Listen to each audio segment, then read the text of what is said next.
Hello, this is Timothy George Hare, registered architect, architectural historian, what else, you name it, ordained secular humanitarian. I have many facets, but today I'm going to start my oral history of my 45-plus year global career.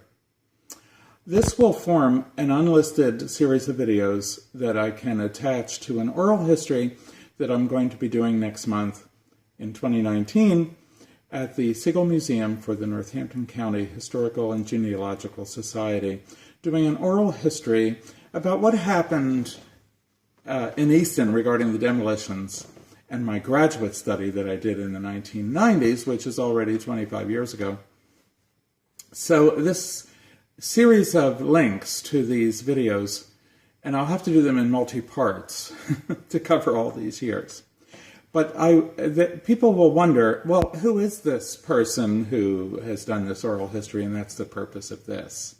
It's not to brag, it's to capture a very brief synopsis of my global career that I had before I showed up in Easton in 1976, and what happened after that to me until today, 2018. So this is part one of I don't know how many videos. That's the purpose of this video. Now, I'll start with being a toddler in Harrisburg, Pennsylvania, the capital, my hometown. My newly single mother had 3 infants and toddlers on her hands when she divorced my birth father, who I got to know very well late in life and had a nice relationship before he passed away. She worked for a prominent state senator in the Capitol building in Harrisburg. She was a secretary. She had to work full-time to support 3 infants as a newly single person. And we lived above the garage in her father, my grandfather's house, on the west shore of the Susquehanna River, walking distance to downtown Harrisburg. So the state capitol rotunda, which is called the Palace of Art and Architecture, and if anyone hasn't seen it, you must make a trip. It is staggeringly beautiful. I think it's the most beautiful Capitol building in the United States. And this was my playpen for many years until I got to kindergarten and first grade and so on, K to 12. So right away, I just loved, before I could even speak the language, English, I would crawl around on the Moravian tile floors and look at the 27-story dome inside and the grand staircase modeled after the Paris Opera House. And it was just so magnificent that I knew I just had to be, whatever it was late in life, or my career would have to be to do with whatever this is called. Her boss, Senator George Wade, very prominent senator, a bridge is named after him, taught me to say the word architect, so that when people ask you, do you want to be a fireman or a policeman or what when you grow up, I would say architect, because that's what I wanted to be from day one. And it was my passion, and it came to pass 30-something years later in 1978 when I became a licensed architect. So I tailored my education from kindergarten on to learn about buildings and architecture, including even photography, the way buildings hold the light and cast shadows. And I was always so fascinated by beautiful architecture that it led to my global career in it.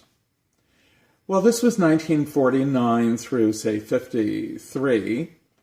And then I went to kindergarten, K to 12, and all through high school, I knew that I had to be following my dreams, my passion. My mother taught us all to have strong roots, but also strong wings, and follow your dreams, your wings. And this is what happened. I'm getting goosebumps even thinking about it. My late twin sister did the same. Today was the day she died 35 years ago at age 36. I'm 71, by the way. rapidly approaching 72. Well, we and my brother, a year older, always followed our independent thinking. Our mother was a fierce independent thinking, and that's what it takes to become an architect. You have to have a singular passion and interest, otherwise you won't make it. 9 out of 10 don't make it through undergraduate school. 5 years, by the way, of undergraduate school. And most who do make it and get the degree don't get licensed, because that takes another many years of apprenticeship and internship and licensing exams. And by the age of 40, those who did become architects, unless you found a way to survive in the ever-flowing equity wave around the world, the global economy these days especially, you won't survive. And so here I am, 71, and there's only a handful of people I know at my age who are still licensed architects. It takes a dedication, a commitment, and this I followed. Now, at the time, modernism was the style of choice and the demanded style in my undergraduate training. So I learned a lot about modernism, high-rises, and so on. Anything modern, city planning, you name it, I studied it in college. But in high school, any art project or any English project that demanded an essay, I would get a thesaurus and I would write about some fantastic work of architecture, to the point where even the teachers, the high school teachers, couldn't believe that, how did I know these words? Oh, I looked them up in a thesaurus. Isn't that allowed? I was called on the carpet many times for having this singular vision. And I just explained, well, this is who I am. Even my Spanish class had a lot to do with Machu Picchu, and I wrote an essay about that wonderful architectural treasure in Peru.